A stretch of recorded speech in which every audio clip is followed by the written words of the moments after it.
तब उसको शेर दिखता है। तो शेर तो आपको पता है कि वो तो खुद ही जंगल का राजा होता है और उसे भी तो थोड़ा थोड़ा घमंड होता है। तो उसको ऐसा लगता है कि मैं तो इससे लड़ूंगा, पर पहले ये हाथी उसी आवाज़ में उसको बोलता है कि मैं जंगल का बड़ा जानवर हूँ, तू मुझे अपना राजा, जंगल का राजा मान ले या फिर मुझसे लड़ ले।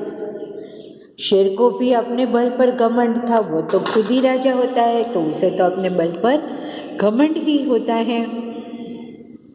वह हाथी से लड़ने के लिए तैयार हो गया और दोनों में युद्ध होने लगा। हाथी ने अपनी सूंड में शेर को लपेटकर उल्टा पटक दिया। दोनों, शेर तो वैसे भी जंगल का राजा होता है, मैंने अभी आपको बताया, तो उससे अपने बल पर घमंड है। तो वो ऐसे सोचता है कि हाँ, मैं हाथी से लड़ जाता हूँ। तो वो हाथी से लड़ने के लिए तैयार हो जाता है, दोनों में युद्ध हो जाता है। हाथी ने क्या किया, अपनी सूंड में शेर को लपटकर उसे उल्टा पटक दिया और शेर ने भी हार मानकर कह दिया। हाथी ने क्या किया, उसे जब भी देखिए यहाँ पे ये पिक में दिखाया गया है कि उसे सूंड में शेर को लपेट लेता है और उसे उल्टा पटक देता है। तो शेर भी हार मान लेता है वो और कहने लगता है कि आप ही हैं जंगल के राजा। चलिए बेटा, अभी पेज को पलटते हैं। अब तो हाथी घमंड से फूला न समाया और मैं सभी जानवरों से जीत गया। अब तो मैं जंगल का राजा बन गया हूँ। वो यह सोचते सोचते हाथी आगे बढ़ा। रास्ते में उसे एक चिट्ठी मिली। चलिए, ये थोड़ा बेटा वीडियो बड़ा हो जाएगा, पर ये स्टोरी इतनी इंटरेस्टिंग है कि अगर ये बीच में से मैं आपको फिर दूसरे वीडियो में भेजूंगी तो जब ये मतलब एक जो स्टोरी समझने का आपका माइंड में जो वो बना है वो भी टूट जाएगा। तो फिर मैं ये वीडियो में पूरी स्टोरी ले लेती हूँ।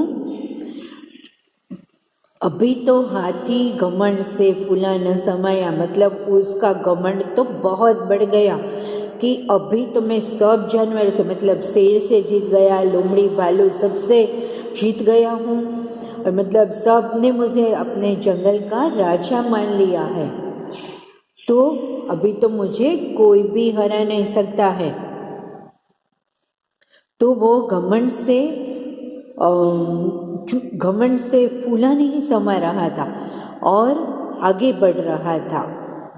तभी उसके छोटी सी चींटी मिली। अभी आप देखिए छोटी सी चींटी क्या कमाल दिखाती है।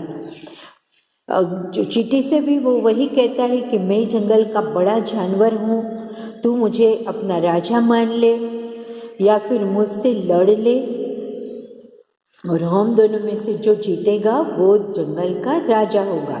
चींटी ने कहा कि इतना घमंड ठीक नहीं है, मुझसे जीत कर दिखाओ। देखिए, ये छोटी सी चींटी है, उसमें कितनी हिम्मत होती है। उसने क्या कहा कि इतना घमंड करना अच्छी बात नहीं होती है, आप मुझे जीत कर दिखाओ, मेरे से ही जीत कर दिखाओ। हाथी ने हंसकर कहा, तुम एक छोटी सी चींटी हो, तुम मेरा क्या बिगाड़ लोगी। हाथी ने बोला कि हाँ, मैं तो इतना बड़ा हूँ और ये इतनी छोटी सी चींटी है, तो वो मुझसे मेरा क्या बिगाड़ लेगी।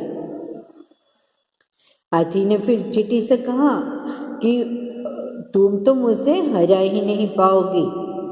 हाथी ने सूंड से चींटी को पकड़ना चाहा, लेकिन चींटी जल्दी से हाथी के सूंड के अंदर घुस गई और उसे काटने लगी। हाथी को तो ऐसा लग रहा था कि ये छोटी सी चींटी तो मुझे बिल्कुल भी हरा नहीं पाएगी। तो हाथी ने उसे अपनी सूंड से पकड़ना चाहा, पर हाथी उसे पकड़ नहीं पाया और चींटी वो धीरे से, मतलब हाथी की सूंड में घुस जाती है और उसे काटने लगती है। हाथी दर्द से तड़पने लगा। उसने चींटी को बाहर निकालने की बहुत कोशिश की, परंतु वह असफल रहा। तब चींटी सूंड के अंदर से ही बोली, हाथी भाई, क्या तुम अब भी खुद को सबसे बड़ा जानवर और जंगल का राजा मानते हो? हाथी बोला, चींटी रानी, मुझे माफ कर दो, मैं हार गया। मैं अब कभी घमंड नहीं करूँगा। चींटी तो धीरे से हाथी की सूंड में घुस जाती है और उसे इतना काटने लगती है कि उस हाथी तो परेशान हो जाता है। हाथी ने उसको निकालने की बहुत कोशिश की, पर वो नहीं निकली और उसे काटकर उसे परेशान कर दिया। तो फिर चींटी बोलती है अंदर से कि अभी भी क्या तुम अपने आप को जंगल का राजा मानते हो? तभी हाथी समझ जाता है कि ऐसा नहीं है, मुझे अपनी कोई भी बात पे घमंड नहीं करना चाहिए। चींटी रानी, मुझे माफ़ कर दो। चींटी से वो माफ़ी मांग लेता है कि मेरे से गलती हो गई है, मैं हार गया हूँ, अभी मैं कभी भी घमंड नहीं करूँगा। ये शेर को, लोमड़ी को, भालू को, तो सबको वो हाथी उसे अपनी वो देखा कर वैसा अपने को जंगल का राजा मानने के लिए तैयार कर देता है, पर ये छोटी सी चींटी है वो उसे हरा देती है। यही तो है इसका मैसेज, लेसन का, कि हमें कभी किसी को कम नहीं समझना चाहिए कि मैं ही सब कुछ हूँ और ये कुछ नहीं है। कभी भी किसी का घमंड है वो नहीं टिकता है।